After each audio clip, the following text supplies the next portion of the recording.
The Chronicles of Riddick was an excellent first-person shooter from developer Starbreeze, and while their follow-up title, The Darkness, which is based on a comic book from Top Cow, doesn't do too much to raise the bar, it certainly adheres to the standard set with Riddick. We played the PS3 version. The game's story is centered around a young man working as a hitman for the mob. Things get off to a quick start when you wake up in the back seat of a car during a fast-paced getaway. After things take a nasty turn for the worst, the real meat of the story starts to play out, which is essentially a game of cat and mouse with your mob boss, Uncle Paulie. For reasons that are slowly explained during the course of the game, you discover that you are possessed by some parasitic-like creature called the Darkness. This demon manifests itself in the form of two serpent-like creatures that protrude from your back and act like additional appendages for you to control. Initially, you are given the ability to control one of the creatures as it slithers across the ground. You can use this skill to crawl up hard-to-reach areas, open locked doors, and yes, even tear the hearts out of unsuspecting foes. But these creatures are prone to staying in the shadows, and exposure to light quickly reduces or prohibits the use of the Darkness powers at all.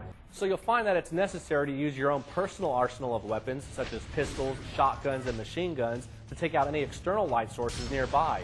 Or, if you'd like, you can simply take the easy route and unload on your fellow monsters. But that's no fun. Releasing your inner demon, sneaking up using your menacing tentacle, and ripping their heart out is much more satisfying, and it never gets old.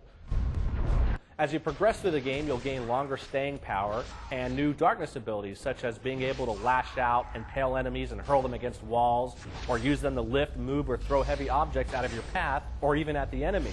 Using these abilities is a much more rewarding way to play.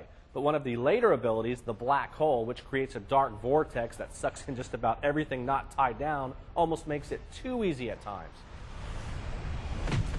Control is very intuitive and exactly what you would expect from a first-person shooter, although the camera can get a little crazy when your snake-like appendage is slithering up and down and all around the screen. The AI in the game isn't exactly the smartest we've ever seen, especially when you approach civilians or foes, and they don't even react to these monstrous tentacles protruding from your shoulders, waving and growling at them. It could be that the game clearly encourages you to use the darkness powers for attacking instead of simply running and gunning.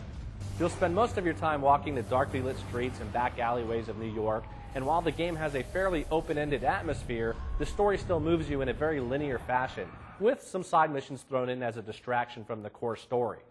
A couple of subway stations are available to help you traverse across town, but having to do so time and time again tended to bog down the gameplay. The one thing I was looking forward to, but ultimately ended up being disappointed with, was the 8-player online mode. The standard modes were all there, solo and team deathmatch and capture the flag, and you can play a survival mode which lets you change from your human form to that of a Darkling, which is essentially a little demon-like creature that can crawl and run across ceilings and walls and unleash melee attacks. The disappointment comes from the fact that when playing in the standard multiplayer modes, you can't use any of the darkness powers like in the single-player mode. So although the shooting aspect of the game is perfectly competent, it just feels tacked on. As Starbreeze has shown us with Riddick, they knew how to take advantage of the Xbox's graphic processing power, and have once again delivered probably one of the best-looking games, this time on the PS3.